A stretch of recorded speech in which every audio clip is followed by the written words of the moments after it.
नमस्कार। मैं हूँ अमी अंतर्ध्वनि से। और अंतर्ध्वनि एक एंकिलोजिंग स्पॉन्डिलाइटिस के लिए सपोर्ट ग्रुप है सभी पेशेंट्स के लिए। आज हमारे साथ डॉक्टर शीतल दीवान जी जो वलसाड के रूमेटोलॉजिस्ट है और डॉक्टर चेतन चौहान जो वडोदरा के रूमेटोलॉजिस्ट है हमारे साथ जुड़े हुए हैं और हमको गाइडेंस मिलेगी वुमेन और जुवेनाइल एंकिलोजिंग स्पॉन्डिलाइटिस के बारे में।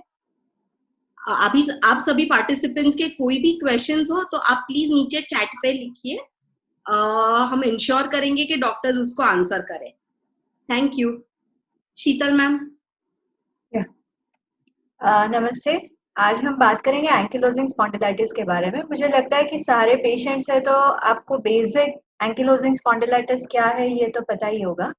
It is a type of arthritis. Sorry अगर मैं बीच बीच में कुछ इंग्लिश वर्ड्स यूज करती हूँ तो, because I am used to speaking in English and Gujarati. I am trying कि मैं हिंदी में आपके साथ कम्युनिकेट कर पाऊँ। ठीक है। अभी एंकिलोजिंग स्पॉन्डिलाइटिस में दो चीजें होती है, वन इज एक्सियल और पेरिफेरल। एक्सियल में हमें रीढ़ की हड्डी में पेन होता है और दूसरा पेरिफेरल है, यानी हमारे पेरिफेरल जॉइंट्स है, यानी हमारे घुटनों के जॉइंट्स है, हमारे एड़ियों के जो जोड़ है, शोल्डर्स है, उनमें सूजन या पेन हो सकता है। अभी इसका मेन जो सिम्टम है यानी जो चिन्ह है जो हमें जिससे पता चलेगा वो है लो बैक एक, जो हमें कई महीनों से सालों से हो सकता है। इसका मेन फीचर ये है कि ये बैक एक हमें रात के समय में ज्यादा रहता है। May be it is more after rest. आराम करने के बाद ये दर्द बढ़ सकता है। तो रात के समय जब हम रिलैक्स होते हैं तब रात में ये दर्द बढ़ सकता है। आपको करवट बदलने में मुश्किल हो सकती है। सुबह में जब आप उठते हैं तब जकड़न रहती है शरीर में, कमर में, पीठ में, जोड़ों में, सभी जगह जकड़न रहती है। और जैसे आप गर्म पानी से नहाए, थोड़ी एक्टिविटी मूवमेंट चालू करें तो धीरे धीरे ये जकड़न कम हो जाती है। ये जकड़न आपको आधे घंटे से 2 घंटे 3 घंटे तक भी रह सकती है। धीरे ये सालों तक ये जकड़न रहती है। फिर कई बार आपके जोड़ों में भी सूजन या दर्द हो सकता है। मेन जोड़ है वो आपके घुटनों के जोड़ है, एड़ियों के है। फिर हिल में यानी आपकी जो एड़ी है उसमें दर्द हो सकता है। चलते समय आपको तकलीफ, यानी जो सुबह उठ के आप जब जमीन पे पैर रखते हैं तो उसमें आपको दर्द हो सकता है। तो इसके लिए हमें मेन तो जो टेस्ट करवाने होते हैं, जब आपको बहुत समय तक जो कमर में दर्द हो या जोड़ों में दर्द है तो आप डॉक्टर के पास पहुंचते हैं। उसके लिए टेस्ट करवाने के लिए आपकी हिस्ट्री पूछी जाती है। Main is this symptoms improve after an exercise और एक्टिविटी। आप कुछ एक्टिविटी करने लगते हैं या कुछ एक्सरसाइज करते हैं तो आपको ये जो दर्द है उसमें थोड़ी थोड़ी राहत मिलने लगती है, थोड़ा आराम लगने लगता है। तो दिन के समय जब आप एक्टिव रहते हैं तो आपको दर्द हल्का रहता है। शाम के बाद जब आप रिलैक्स होने लगते हैं तब ये दर्द बढ़ने लगता है। ठीक है। उसमें डॉक्टर आपको शायद कमर के एक्सरे करवाएंगे, आपके कुछ ब्लड रिपोर्ट्स करवाएंगे। उसमें HLA-B27 नाम का खून का रिपोर्ट भी आता है। अब ऐसा नहीं है कि HLA-B27 पॉजिटिव जिनको है उनको सारों को एंकिलोजिंग स्पॉन्डिलाइटिस होता है। इसमें 20 से 30% लोगों को जिनको HLA-B27 पॉजिटिव है उनको एंकिलोजिंग स्पॉन्डिलाइटिस हो सकता है। तो ये सिर्फ ब्लड रिपोर्ट से ही डायग्नोस होता है ऐसा नहीं है। आपके जो सिम्टम्स है, आपको जो फरियाद है यानी जो कंप्लेन्स है वो आपका एक्सरे, आपके blood reports, acute inflammatory markers होते हैं, CRP है, ये सब रिपोर्ट्स मिला के doctor will decide whether you are having ankylosing spondylitis और नॉट। ठीक है। अब इसमें ट्रीटमेंट क्या होती है, तो जनरली हम लोग पेशेंट को ये कहते हैं कि ट्रीटमेंट में there are 2 types of treatment. एक है एक्सरसाइज और दूसरे है मेडिकेशंस। जितनी एक्सरसाइज असर करती है, हेल्पफुल है, उतनी ही मेडिकेशंस, यानी इट्स अ 50-50 रेशो। यानी एक्सरसाइज के बिना भी नहीं चलेगा और दवाई के बिना भी नहीं चलेगा। एक्सरसाइज से क्या होगा कि आपकी जो जकड़न है, इवन मसल्स की जकड़न है, वो धीरे धीरे कम होगी। स्टिफनेस है जो स्पाइन में, वो स्टिफनेस कम होने लगेगी तो आपको पेन भी कम होगा, आपकी लेवल ऑफ एक्टिविटी आपकी बढ़ जाएगी। दवाइयों में आपको दर्द कम करने वाली दवाइयाँ दी जाती है। ये दवाइयाँ सिर्फ दर्द कम करने के लिए नहीं, पर जो सूजन है रीढ़ की हड्डी में या आपके जोड़ों में जो सूजन है वो कम करने में आपको मदद रूप रहेगी, वो हेल्पफुल रहेगी।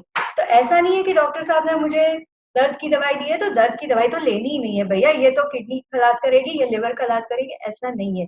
This is helpful in reducing your inflammation, आपकी सूजन कम करने में ये मदद रहेगी। आपकी सूजन कम होगी तो आपको दर्द कम होगा, दर्द कम होगा तो आप एक्टिविटी कर पाएंगे, और एक्टिविटी कम कर पाएंगे तो you will be back to normal, ये आपका दर्द कम होने लगा। It's a cycle, so you have to sincerely follow the medications जो आपको डॉक्टर साहब देते हैं। दूसरी दवाई है सल्फासालाजिन, जो बहुत कॉमनली एंकिलोजिंग स्पॉन्डिलाइटिस में यूज होती है। ये जनरली पेरिफेरल आर्थराइटिस यानी जो हमारे जोड़ है, घुटने के है, एड़ी के है, शोल्डर के है, इन जोड़ों में ये सल्फासालाजिन नाम की दवाई असर करती है। बाकी जो एक्सियल रीढ़ की हड्डी में अगर बहुत ज्यादा दर्द है, वहां पे सूजन है, तो उसमें हम लोग बायोलॉजिक्स प्रेफर करते हैं। बायोलॉजिक्स यानी these are a higher type of medicine जो हम इंजेक्शन, अभी तो इंजेक्शन के रूप में ही ये मिलते हैं, तो ये इंजेक्शन द्वारा ये आपको एडमिनिस्टर किए जाते हैं, ये आपको डॉक्टर्स की सलाह के अनुसार लेने होते हैं। अगर कॉम्प्लिकेशन की बात करेंगे एंकिलोजिंग स्पॉन्डिलाइटिस में, तो one of the common complication है आंख में सूजन, यूवियाइटिस जो कहते हैं।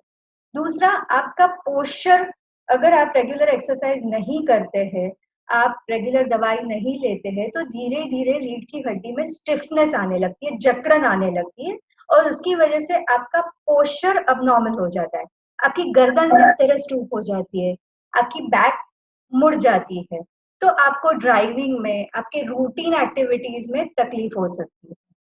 द अदर कॉम्प्लिकेशन, अगर आपके चेस्ट के मसल यानी चेस्ट के जो जॉइंट्स है वहां पे अगर इन्वॉल्वमेंट होता है, तो आपको सांस लेने में दिक्कत हो सकती है, थोड़ा लंग्स पे असर हो सकता है, किडनी पे असर हो सकती है। तो आई वुड सजेस्ट कि ये सब कॉम्प्लिकेशन से बचने के लिए it's better you go for a regular follow up, आप डॉक्टर साहब से मिलते रहिए, गेट रेगुलर चेक। कई हमारे टेस्ट होते हैं जो आप हमारे क्लिनिक में आते हैं तो हम आपका नापते हैं, आपका सीना, आपका चेस्ट एक्सपांशन, कि आप सांस लेते हैं तब आपका सीना कितना फूलता है, ये हम लोग मापते हैं। आपको हम लोग नीचे झुका के आप कितना टच कर सकते हैं ग्राउंड पे, ये हम देखते हैं।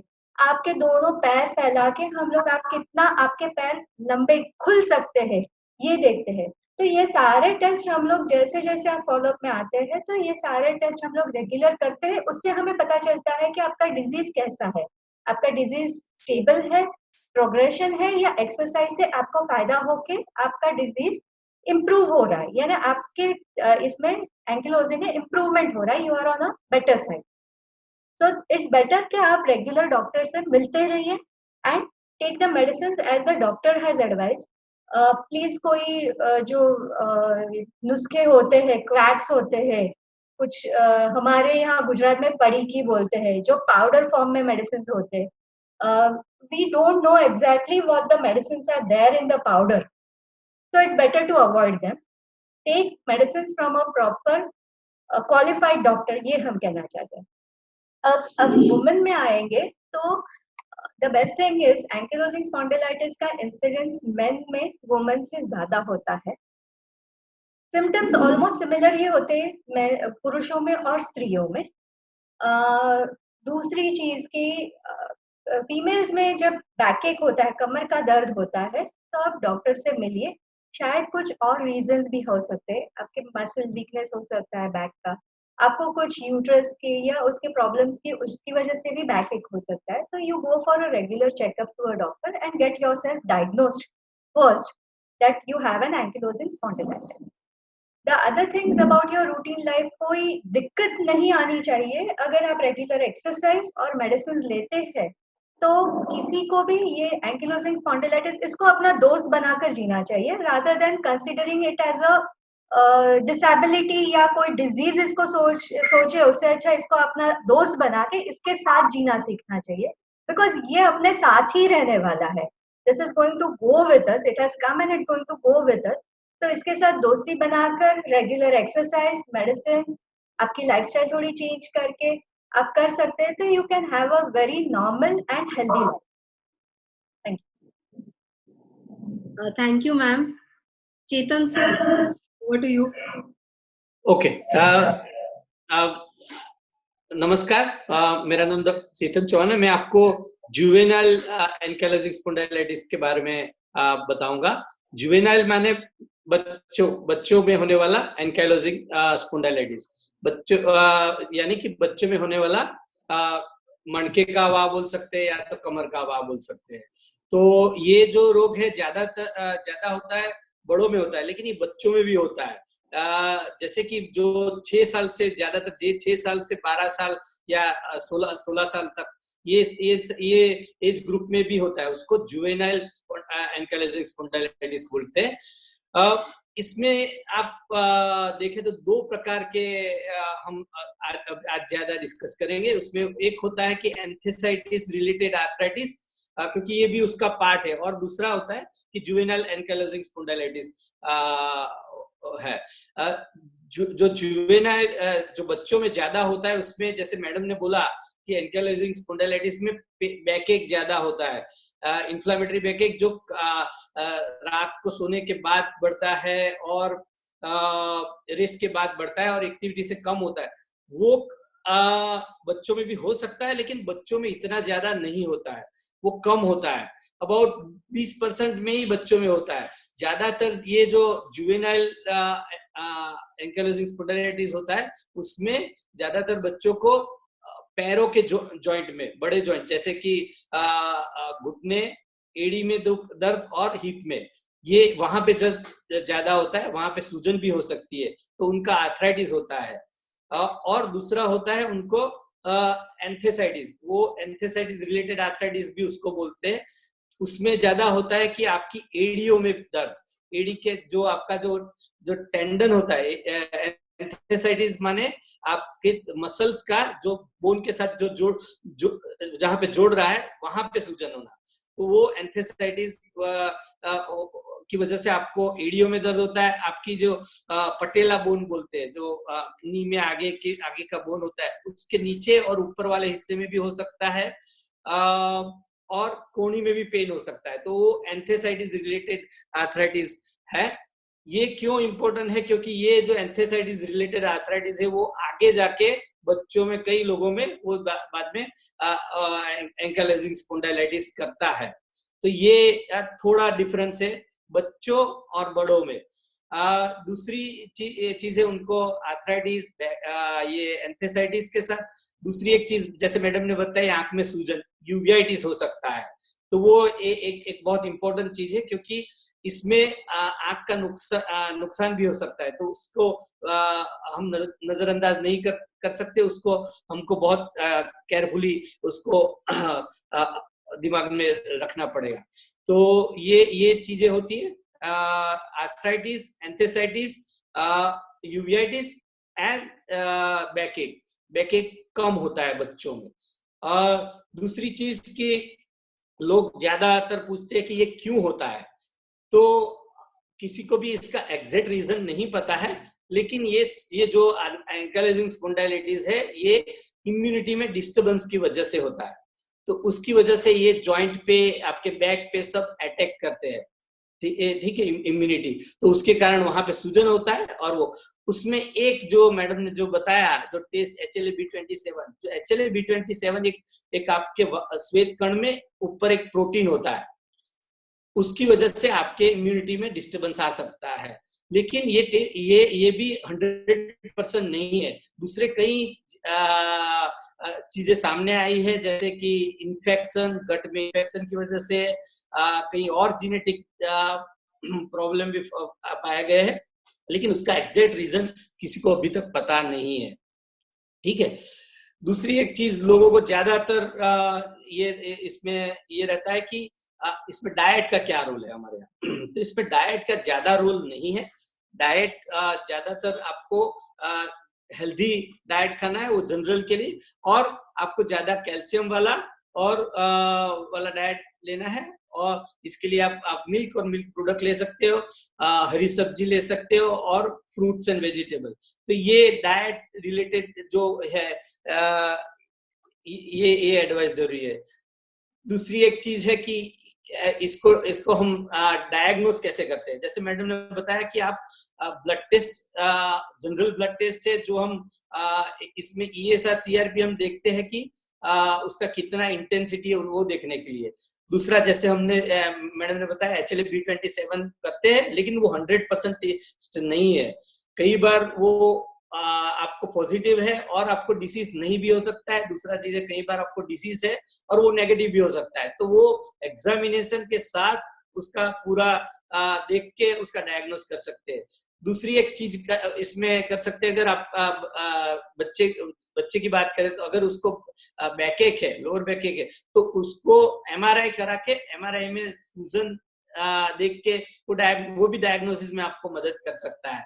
तो डायग्नोसिस के लिए कई सारी चीजें कर सकते हैं, लेकिन ये ब्लड टेस्ट, MRI, कई बार एक्सरे का भी हेल्पफुल होता है, लेकिन वो एक्सरे लेट स्टेज में आपको हेल्प करेगा, स्टार्टिंग के स्टेज में नहीं करेगा। मेनली फिजिकल एग्जामिनेशन, हिस्ट्री और इन्वेस्टिगेशन, ये सब मिला के डायग्नोसिस कर सकते हैं।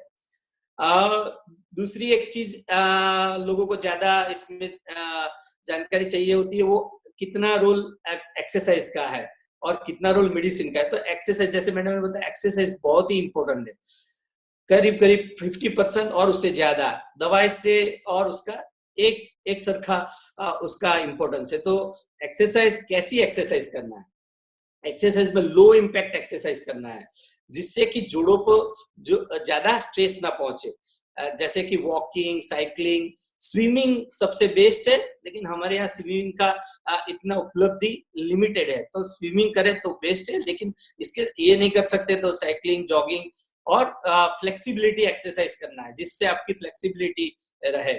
वैसे योगा भी कर सकते हैं इसमें, क्योंकि वो भी आपके जॉइंट को फ्लेक्सिबिलिटी मेंटेन करेगा। ठीक है, उसके बाद ट्रीटमेंट पे आते हैं। इसकी ट्रीटमेंट, जैसे मैडम ने बताया कि ट्रीटमेंट में आप ये बड़ों को जो एंकाइलोजिंग स्पॉन्डिलाइटिस होता है, वैसी ही ट्रीटमेंट इसमें भी होती है ज्यादातर। पहले शुरुआत के स्टेज में NSAID बोलते हैं, non steroidal anti inflammatory drug, जैसे कि आइबुप्रोफेन है, नेप्रोक्सेन है, वो ड्रग हम यूज करते हैं। कई लोगों को इससे स्पेशली बैकएक में बहुत ज्यादा फायदा होता है, जॉइंट के पेन में भी फायदा होता है। उसको लंबे अरसे तक इस डिसीज में लेना पड़ता है। कई लोगों को इसमें एक भय रहता है कि किडनी फेल हो जाएगी, लेकिन अगर डोज आप लो डोज में रखे और एप्रोप्रिएट डोज में रखे और बार बार किडनी का टेस्ट करा देते तो इतना रिस्क नहीं होता है, लेकिन थोड़े अरसे तक ये लेने से उसका जॉइंट पे और बैक पे फायदा प्रूव हुआ है, तो ये लेना जरूरी है। दूसरी दवाई, जैसे मैडम ने बताई, सल्फासेलेजिन, ये यूज करते हैं। ये सल्फा ग्रुप की ड्रग है। ये ड्रग भी आपको, जो एंथेसाइटिस मैंने बोला, उसमें भी थोड़ा फायदा करती है और बैक में भी थोड़ा फायदा करती है। एक ही चीज जिसमें ध्यान रखने वाली बात है कि सल्फा ग्रुप की ड्रग है, तो जिसको भी सल्फा की एलर्जी है उसको ये ड्रग अवॉइड करनी पड़ती है। तीसरी ड्रग, जैसे जो लोगों को जोड़ों में, जो बच्चों को जोड़ों में ज्यादा दर्द है, उसमें सूजन ज्यादा है या तो एंथेसाइटिस ज्यादा है बैकएक के कंपेयर में, तो उनको मिथोट्रेक्सेट नाम की दूसरी दवाई है, वो हम यूज कर सकते हैं। ये दवाई ये एक इम्यूनोसप्रेशन उसको बोल सकते हैं, जो आपकी इम्यूनिटी को कंट्रोल करता है, जिसको आप हफ्ते में एक या 2 बार ही लेना होता है। वो एक बहुत ध्यान में रखने वाली बात है, क्योंकि कई बार मिसअंडरस्टैंडिंग होती है और कई लोग डेली ले लेते हैं, तो ये बहुत इंपॉर्टेंट है कि ये हफ्ते में 1 या 2 बार ही लेनी होती है, वो एक ध्यान में रखना है। इसके साथ दूसरी एक दवाई होती है फॉलिक एसिड, जो कि बाकी के दिन आपको लेनी होती है। ये आपको इसके साइड इफेक्ट से प्रोटेक्शन देता है। तो ये सब दवाई, ये इम्यूनोसप्रेशन भी हम यूज कर सकते हैं। ये सब दवाई काफी रिसर्च के बाद एस्टेब्लिश हुई है, तो इसका यूज बहुत साल से हो रहा है। तो ये दवाई ऐसी नहीं है कि आपको आपकी किडनी ये सबको खलास कर देती है, लेकिन ये सब दवाई जब आप ले रहे हो तब आप कंटिन्यूअसली फॉलोअप में रहना जरूरी है, क्योंकि इसके साथ आपको ब्लड टेस्ट रेगुलरली करवाने पड़ते हैं और डॉक्टर से एग्जामिनेशन भी करवाना रहता है, तो ये जरूरी है। ठीक है, तो ये अब ये सब दवाई से अगर फायदा नहीं हो रहा है, इससे भी कंट्रोल नहीं हो रहा है, तो जैसे मैडम ने बताया बायोलॉजिक नाम की हम दवाई यूज करते हैं, जो कि बच्चों में इसका स्टडी कम है, वो बड़ों के हिसाब से ही लोग यूज करते हैं। उसको एक ड्रग को जो बोलते हैं एंटी TNF ड्रग, जो इंजेक्शन आपके चमड़ी के नीचे रखते हैं और दूसरा इंजेक्शन आपकी नसों में रखते हैं। ये 2 टाइप के एंटी TNF ड्रग है। कई सारे ऑप्शंस है, लेकिन उसका एक ही मेजर डिसएडवांटेज हमारे यहाँ ये है कि बहुत कॉस्टली है। तो कॉस्ट की वजह से हम ज्यादा यूज नहीं कर पाते, क्योंकि काफी लोग अफोर्ड नहीं कर पाते। लेकिन ये दवाई लॉन्ग टर्म में ज्यादा असरकारक है गोलियों से, जो मैंने पहले करी है जो बात है, तो ये काफी असरकारक है। दूसरा एक है कि ये दवाई इंजेक्शन लेने से इन्फेक्शन का चांसेस थोड़ा ज्यादा बढ़ता है। इसके लिए भी आपको रेगुलर फॉलोअप में रहना पड़ेगा। और दूसरी अभी एक नई दवाई निकली है, वो एंटी TNF से थोड़ी अलग है, लेकिन सिमिलर चीज ही है। उसको बोलते हैं कि सेक्यूक्यूनिमेब, तो वो भी ये इसमें यूज कर सकते हैं। लेकिन ये सब कॉस्टली है, लेकिन उसका असर अच्छा बेटर है गोलियों से। अभी ट्रीटमेंट के बाद लोगों को एक काफी चिंता रहती है कि क्या ये रोग आपको है तो हमें सही रहेगा। हाँ, ये लॉन्ग टर्म डिसीज है, ये आप दवाई से उसको कंट्रोल कर सकते हो, ये कंट्रोलेबल डिसीज है, क्योरेबल डिसीज नहीं है। तो आपको ये इसकी दवाई लॉन्ग टर्म लेनी पड़ेगी। कई बार कई सालों के बाद आपका डिसीज एक्टिविटी कम हो जाता है तो हम दवाई कम कर सकते हैं, लेकिन लॉन्ग टर्म दवाई लेनी जरूरी है। ठीक है, तो ये ब्रीफ में मैंने आपको डिस्क्राइब किया है। अगर और कोई क्वेश्चन है तो आप पूछिए, हम उसका जवाब देंगे। Thank you very much for listening. Sir, first question है कि वुमेन में कौन से कॉजेज है एंकाइलोजिंग स्पॉन्डिलाइटिस होने के लिए? शीतल मैम। वुमेन में as such there are no causes to cause ankylosing spondylitis. कुछ हमारे खाने की वजह से या कोई आदतों की वजह से या कुछ मेडिसिन की वजह से होगा, ये बहुत ही गलत नोशन है। ये ankylosing spondylitis is a change in your DNA जिसकी वजह से आपको ये हो रहा है। तो आपके कोई एनवायरमेंटल चेंजेस या आपके कोई खाने की वजह से या कोई आदतों की वजह से ये होगा, ये नहीं होता है, ये बिल्कुल गलत। हाँ, एक चीज है कि शायद ये आपके फर्स्ट डिग्री रिलेटिव यानी आपके भाई बहन माता पिता किसी को अगर एंकिलोजिंग स्पॉन्डिलाइटिस है, तो आपको देयर आर 10 to 15% चांसेस कि ये आपको हो सकता है। यही एक रीजन है। मैम, ये एंकिलोजिंग स्पॉन्डिलाइटिस जो है वो वुमेन के बच्चे को पास ऑन हो सकता है? जो हमने देखा कि फर्स्ट डिग्री रिलेटिव को अगर एंकिलोजिंग है तो there are only 10 to 15% chances of passing on the ankylosing spondylitis. कई बार ये होता है कि HLA-B27 पॉजिटिविटी पास ऑन हो जाती है, पर वो HLA-B27 पॉजिटिव है इसका मतलब ये नहीं है कि उसे पक्का एंकिलोजिंग स्पॉन्डिलाइटिस होगा। HLA-B27 is a change in your DNA जो आपको प्रोन करता है एंकिलोजिंग स्पॉन्डिलाइटिस के लिए। बट ये जरूरी नहीं है कि HLA-B27 है तो आप एंकिलोजिंग स्पॉन्डिलाइटिस के सिम्टम्स या उसके चिन्ह आपके शरीर में 100% आएंगे। सो ये it is not full proof कि अगर मुझे है तो मेरे बच्चे को भी ये जाएगा।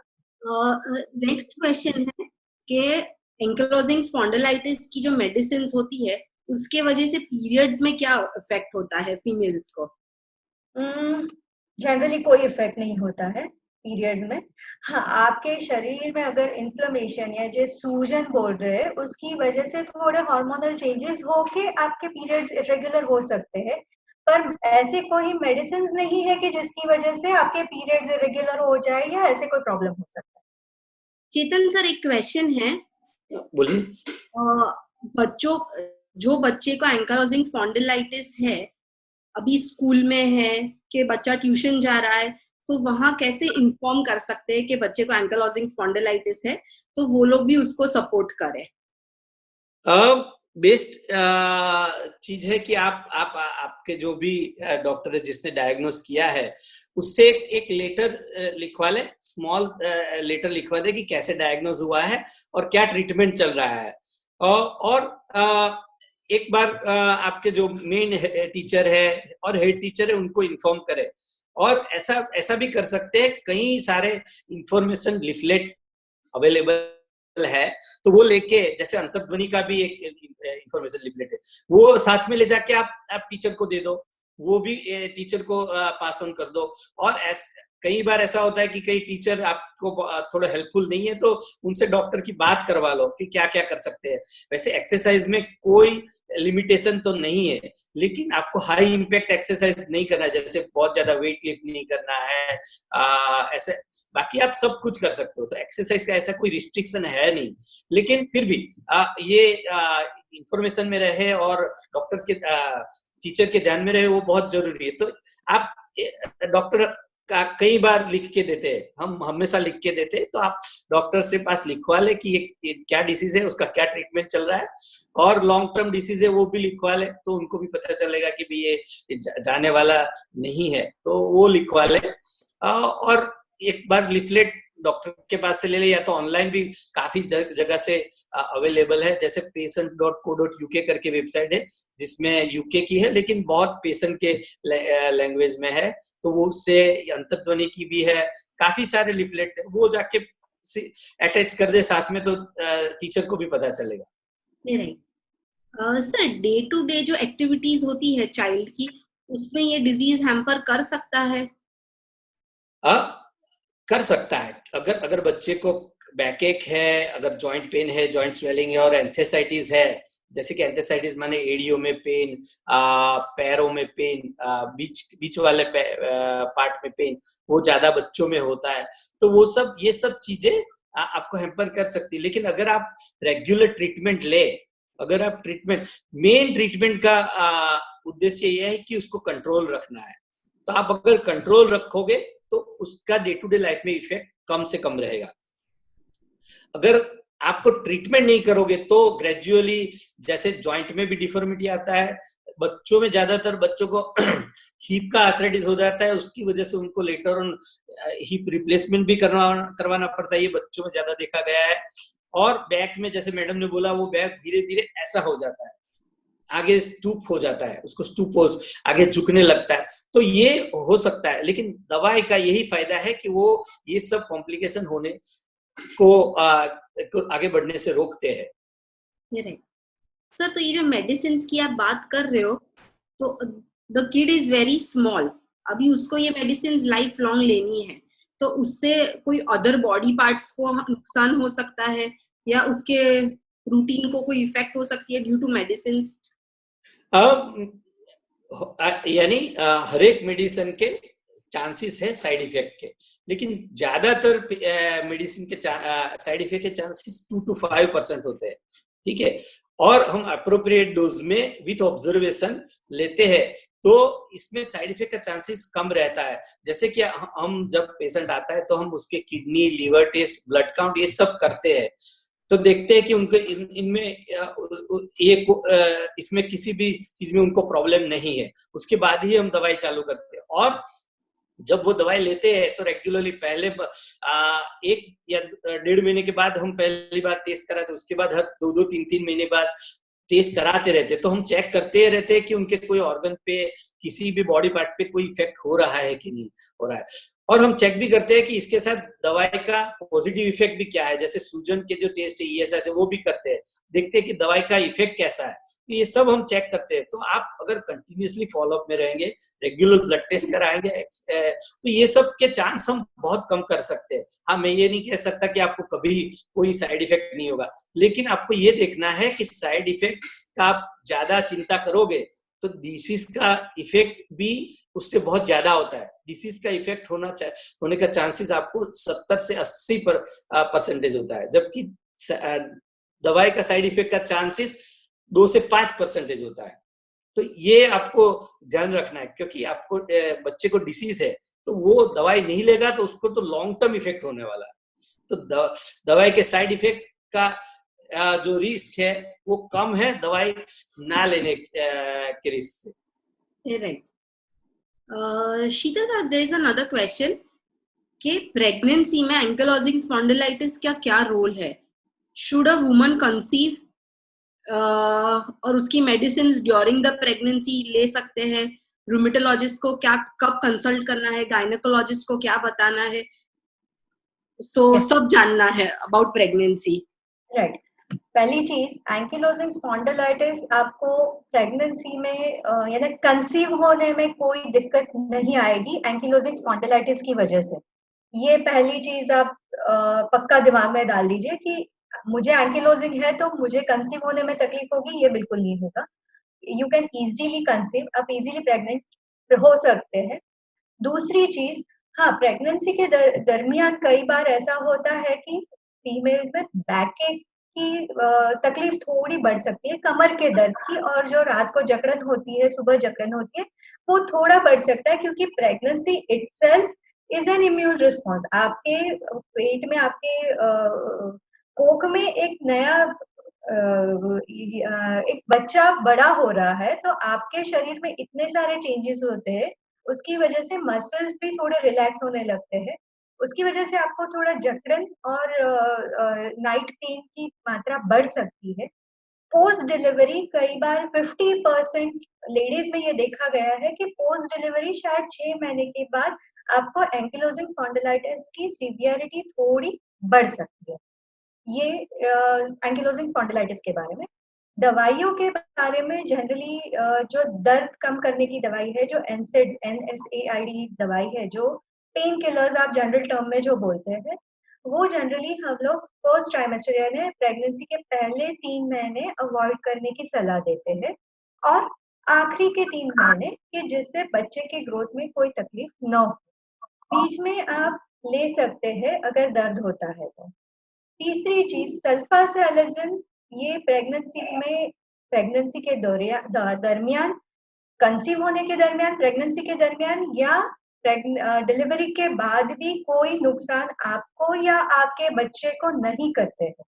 तो हमारी ये सलाह होती है कि अगर आप सल्फासालाजिन नाम की दवाई ले रहे हैं तो कृपया इसे बंद ना करें कि आप प्रेग्नेंट हो गए और दवाई बंद कर। यू कैन कंटिन्यू, आप ये दवाई मेडिसिन कंटिन्यू कर सकते हैं during your pregnancy and during lactation, यानी आप ब्रेस्ट फीडिंग करते हैं तभी भी आप ये दवाइयाँ कंटिन्यू कर सकते हैं। डिलीवरी के दरमियान एज सच कोई ऐसा नहीं है कि भाई एंकिलोजिंग स्पॉन्डिलाइटिस है तो सिजेरियन सेक्शन ही करवाना है।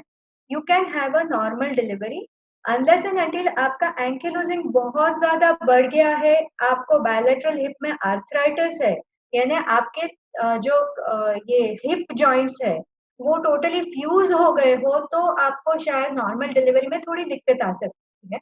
तो हमारी ये सलाह होगी कि जैसे आप प्रेग्नेंट होते हैं तो आप गायनेक और रूमेटोलॉजिस्ट दोनों की सलाह लेकर रूमेटोलॉजिस्ट की बात गायनेक से करवाए, गायनेक की बात रूमेटोलॉजिस्ट से करवाए, दोनों मिलके आपकी प्रेगनेंसी सेफली कंटिन्यू करेंगे, you will have a child. इसमें चिंता की कोई बात नहीं है। मैम, ड्यूरिंग लैक्टेशन आप बोल रहे हो कि मेडिसिन ले सकते हैं, but due to that milk and milk production for the female, उसमें कोई प्रॉब्लम्स आ सकते हैं? हाँ, ड्यूरिंग लैक्टेशन हाँ सल्फासालाजिन कंटिन्यू कर सकते हैं आप। पेन किलर्स में जनरली इट इज प्रेफर्ड कि आइबुप्रोफेन यानी ब्रुफेन नाम की जो दवाई है, वो डाइक्लोफेनेक, वो अगर बहुत ज्यादा दर्द होता है तो आप ले सकते हैं। बाकी दूसरी दवाइयां है वो जनरली प्रेफर नहीं करते हैं ड्यूरिंग ब्रेस्ट फीडिंग, पर सल्फासालाजिन पक्का आपको कंटिन्यू करना ही है, बंद नहीं करना है, ये आपके ब्रेस्ट फीडिंग में कोई दिक्कत नहीं करेगा। There is a female ma'am, उनका क्वेश्चन है कि I am not married and diagnosed with ankylosing spondylitis from past 3 years, तो वो अपने पार्टनर को उनकी डिजीज के बारे में बताए या नहीं बताए, उसका इम्पोर्टेंस क्या है? That's a really good question. देखिए, शादी ये है कि it's just not just a ritual. ये दो मेल और फीमेल का ये एक इट्स अ क्या बोलते हैं, एक मेंटल लेवल पे एक रिश्ता बनता है। तो आई वुड सजेस्ट कि you be open with your partner, क्योंकि कई बार क्या होता है कि एंकिलोजिंग स्पॉन्डिलाइटिस में अभी शायद आपका बिल्कुल स्टेबल है आपका disease, you are doing very well, आपको शायद कहीं भी दर्द नहीं है, जकड़न नहीं है, जोड़ों में भी कहीं सूजन नहीं है, पर ये हो सकता है कि भविष्य में शायद फ्यूचर में आपको इस एंकिलोजिंग का फ्लेयर अप, यानी ये डिजीज की सिवियरिटी कई बार एक आध बार बढ़ भी सकती है। तो उस समय अगर आपके पार्टनर को पता है कि आपको एंकिलोजिंग स्पॉन्डिलाइटिस है, तो ही विल बी सपोर्टिव, आपको सपोर्टिव रह सकता है, आपको हेल्पफुल रह सकता है, ना कि ऐसा हो कि तब उसे अचानक पता चले और उसे ये एक धक्का लगे कि आई हैव बीन डिसीव्ड, कि मुझसे धोखा हुआ है। तो हमारे यही सजेशन है कि B free, open with your partner. अगर आपकी शादी होनी है तो आप आपके पार्टनर को हमारे यहाँ लेके आइए, हम उनसे अच्छी तरह से बात करके समझा सकते हैं कि ये डिजीज क्या है। It is not that life threatening, इससे आपके कोई मैरिड लाइफ में कोई प्रॉब्लम्स नहीं आते हैं। बट ये है कि अगर आपके पार्टनर को पूरी आपके डिजीज के बारे में पता है, तो ये आपको आगे भी सपोर्टिव और हेल्पफुल, मॉरल, फिजिकल सही तरह से आपको सपोर्ट कर सकते हैं। राइट। चेतन सर, एक क्वेश्चन आया है चैट पे, you have answered it already, कि बच्चे को एंकिलोजिंग स्पॉन्डिलाइटिस के सिम्टम्स कब से दिखने लगते हैं? Juvenile ankylosing spondylitis, juvenile ankylosing spondylitis usually after 6 years and ज्यादातर बच्चों में अबाउट 12 years के आसपास होता है। तो after 6 years, about 12 years, I would say 12 years is usually. Right sir. बच्चे जो normal day to day activities like football है, डांसिंग है, जो रिगरस फिजिकल एक्टिविटीज है, वो कर पाएगा एंकिलोजिंग स्पॉन्डिलाइटिस जिसको हुआ हो? फुटबॉल में कई बार क्या होता है कि आप हाई इम्पैक्ट, क्योंकि आप बहुत ज्यादा जंप करते हो, बहुत ज्यादा आप उसमें, तो फुटबॉल थोड़ा एक्सेसिव, उसमें कई बार हाई इम्पैक्ट इंजरी भी हो सकती है आपको। तो ये सब में आपको, लेकिन अगर आपको फुटबॉल बहुत ही ज्यादा पसंद है, तो आपको जो रूमेटोलॉजी से उससे आपको उसकी सीवियरिटी एसेस करा के, क्या आपको कोई जॉइंट में इन्फ्लामेशन है कि नहीं है, एंथेसाइटिस है कि नहीं, ये दिखाकर उसके बाद उसके साथ डिस्कस करके आपको उसके बाद खेलना चाहिए। आप कई बार, ज्यादातर बार आप खेल सकते हो, लेकिन कई बार ये आपको एडवर्सली भी इम्पैक्ट कर सकता है। तो इसके लिए जरूरी है कि आप डिस्कस करो कि रूमेटोलॉजिस्ट के साथ क्या कैसे खेलने वाले हो। लेकिन साइकिलिंग ये सब तो आराम से कर सकते हैं, उसमें कोई ज्यादा दिक्कत नहीं। राइट सर, रिसेंट टाइम्स में कोई नया रिसर्च आया है कि जो एंकिलोजिंग स्पॉन्डिलाइटिस को क्योर कर सकता है बच्चों के लिए? बच्चों के लिए जैसे मैंने बताया कि बच्चों के लिए, जैसे बड़ों में जो अभी नई दवाई आई है, वो अभी बच्चों में भी ट्राई कर रहे हैं। जैसे एंटी TNF ड्रग हमने बताई, वो भी अभी ट्राई हो रही है। दूसरी है एंटी IL-17 ड्रग्स, वो जो सेकेक्यूनिमेब, वो भी ट्राई हो रही है। उसका भी रिजल्ट जैसे बड़ों में अच्छा है, इस बच्चों में भी अच्छा है। तो ये सब दवाई काफी पहले के हिसाब से, अगर आप सोचे कि 15-20 साल पहले ज्यादा बहुत कम दवाई उपलब्ध थी, जैसे एंटी TNF भी, वो भी 1-2 ही उपलब्ध थी। अभी कई सारे उसमें भी ऑप्शन है, और ये नए सो हर एक दवाई का इफेक्ट काफी अच्छा है। तो काफी रिसर्च है, और काफी इसमें आपका जो लॉन्ग टर्म जो इम्पैक्ट है, ये सब दवाई लेने से बहुत कम हो रहा है। तो ये सब दवाई का फायदा काफी ज्यादा है जो पुरानी दवाई से। Right sir, these days junk food is in, तो बच्चे जंक फूड खाने ही वाले हैं, तो क्या इम्पैक्ट है एंकिलोजिंग स्पॉन्डिलाइटिस में? जंक फूड जनरल हेल्थ के लिए आपको अवॉइड करना चाहिए, वो जनरल हेल्थ के लिए है। और जंक फूड से there are assumption that it can cause a problem with your immunity, so it can adversely, but these are all ये सब हमारे पास कोई फुल प्रूफ नहीं है। तो जंक फूड का डायरेक्ट वो कोई रिलेशन नहीं है, लेकिन हेल्थी फूड खाने से जनरल हेल्थ में फायदा हुआ। जैसे जंक फूड से आपका वेट गेन हो सकता है, बच्चों का वेट गेन होगा, तो ये सब डिसीज में आपके बैक या जॉइंट पे काफी स्ट्रेस पड़ेगा। तो जंक फूड अवॉइड करने से क्या है कि आपका वेट भी ये कम रहे, कंट्रोल में रह सकता है, और दूसरी चीज कि आपका आपको जनरली जो इम्यूनिटी है वो भी बेटर रहेगी। तो अवॉइड करना चाहिए, बट लेकिन ऐसा नहीं कि उसको नहीं ही देना है, कि बिल्कुल नहीं, ये बच्चे को कभी नहीं देना, ऐसा भी नहीं है। तो मिडल वे, इन मॉडरेशन ले सकते हैं। Right right. Ma'am, ankylosing spondylitis menopause में कोई रोल प्ले करता है? एंकिलोजिंग स्पॉन्डिलाइटिस, देखिए ये जो बीमारी है ये सेकंड और थर्ड डेकेड ऑफ लाइफ, यानी आपके 20 इयर्स टू 40 इयर्स की उम्र में आपको होती है जनरली। और मेनोपॉज में ऐसी कोई दिक्कत नहीं आती है। मेनोपॉज में कई बार क्या होता है कि हमारे जो कैल्शियम डिफिशिएंसी होने लगती है, फिर थोड़े हार्मोनल चेंजेस होने लगते, वो अगर एंकिलोजिंग नहीं है फिर भी कई बार फीमेल्स को मसल पेन, बॉडी एक, जॉइंट पेन्स ये मेनोपॉज की वजह से होता है। पर मेनोपॉज की वजह से एंकिलोजिंग में कोई सिवियरिटी बढ़ना या कम होना ऐसे कोई रिलेशन। मैम, एक क्वेश्चन है कि फैमिली में किसी को एंकिलोजिंग स्पॉन्डिलाइटिस नहीं है, तो मुझे कैसे हो गया? ये कैसा है, देखिए कि इट इज नॉट नेसेसरी कि आपको फैमिली हिस्ट्री होनी ही है, क्योंकि जो हमने देखा कि जो HLA-B27 पॉजिटिव है उनमें भी ओनली 10 से 15% को ही एंकिलोजिंग स्पॉन्डिलाइटिस होता है। एंड ये एक HLA-B27 तो एक जीन हमने ढूंढा है, बाकी कई सारे हैं जिस पे अभी रिसर्च वर्क चल रहा है कि जिसकी वजह से the ankylosing spondylitis may have been transmitted.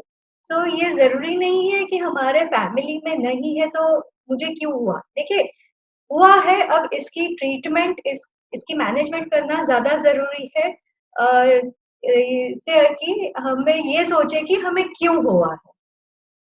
Ma'am, calcium deficiency there are chances के होती है फीमेल्स में आफ्टर अ सर्टेन एज, तो how to cope up with calcium deficiency and ankylosing spondylitis?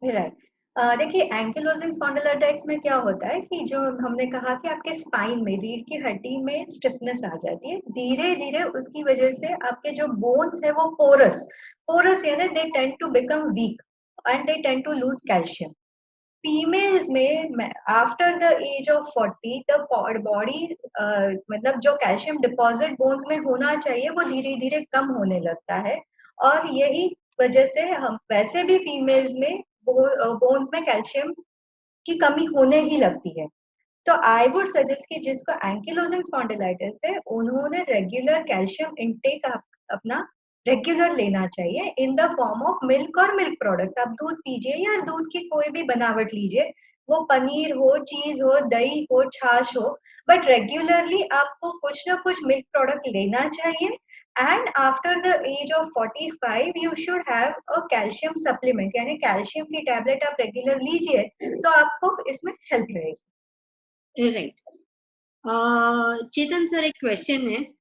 बोलिए। चाइल्ड बहुत छोटा है, अभी उसको एंकिलोजिंग स्पॉन्डिलाइटिस हो गया, तो what are the coping strategies के हम लोग एज पेरेंट्स उसको सलाह दे के what are the best ways कि he can grow as a healthy human being? Best way, जैसे मैडम ने अभी बात की, हमको पहले तो ये देखना है कि उसको डिसीज को एक्सेप्ट कर लेना है, ठीक है। तो पहले पेरेंट करेंगे, उसके बाद बच्चा करेगा, क्योंकि अगर पेरेंट नहीं करेंगे, अगर डिनायल मोड में रहेंगे कि मुझे क्यों हुआ, कैसे हो गया, अभी क्या होगा, इससे अच्छा उसको एक्सेप्ट करें। एक्सेप्ट करने के बाद उसको समझिए कि ये डिसीज क्या है।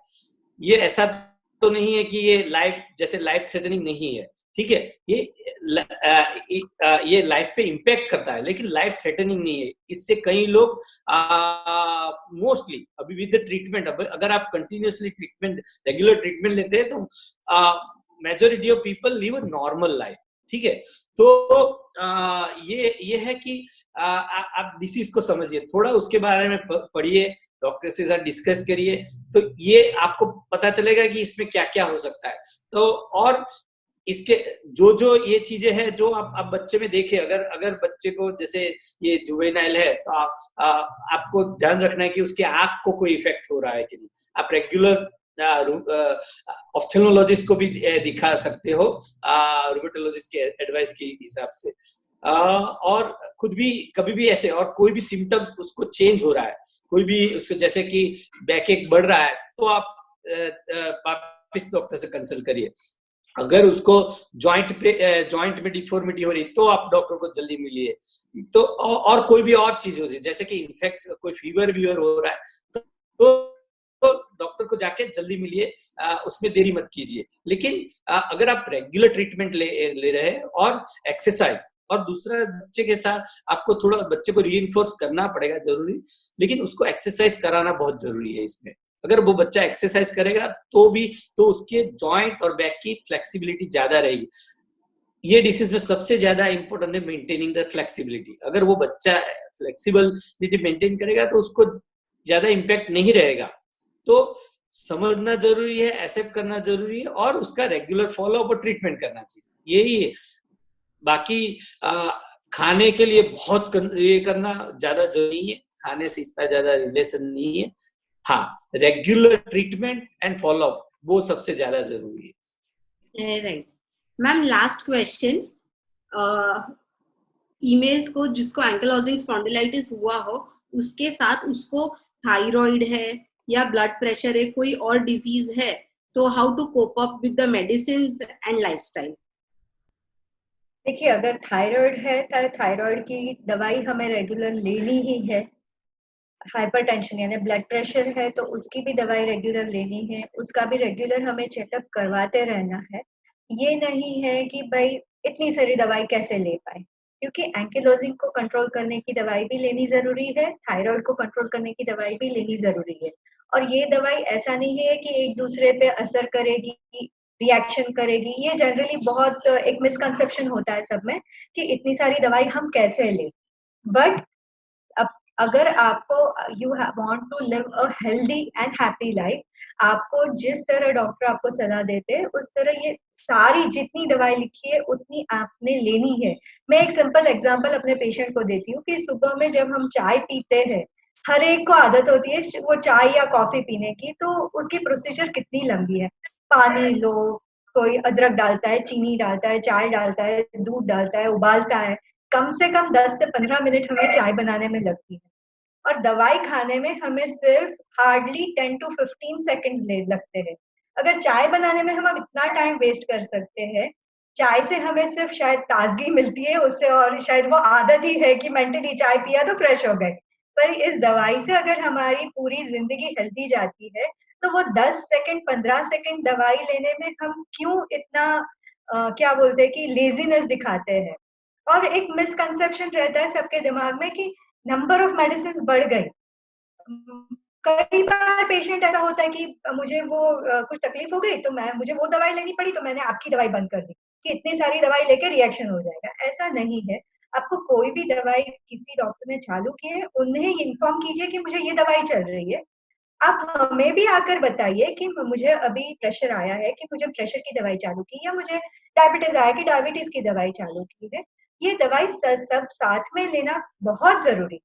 कुछ चेंजेस करने हैं तो हम लोग करेंगे, पर आप खुद से भाई बढ़ गई तो ये 2 बाजू में रख दिए, ये एक छोड़ दिया, ऐसा मत कीजिए। Ma'am, last thoughts for all the participants? The best thing is live with your ankylosing as a friend. Regular exercise, regular medicines, and regular follow. Exercise which is most important, बहुत ज्यादा जरूरी है आपके एंकीलोजिंग को आपके कंट्रोल में रख के एक अच्छी जिंदगी जीने के लिए। Thank you Sheetal ma'am. Chetan sir? जैसे मैडम ने बताया कि regular exercise, regular treatment and regular follow up, accept the disease, live with it, and do not think about other thing. Thank you very much for joining everyone. Thank you Chetan sir. सभी participants को thank you very much जो हमारे साथ जुड़ने के लिए। Sheetal ma'am, Chetan sir, once again thank you. ये session के बाद अंतर्ध्वनि ग्रुप में, व्हाट्सएप के ग्रुप में मैं फीडबैक के लिए सर्वे लिंक भेज रही हूँ, तो प्लीज आप वो फिल कीजिए हमारे लिए। Thank you everybody so much. Thank you. You're welcome. Thank you.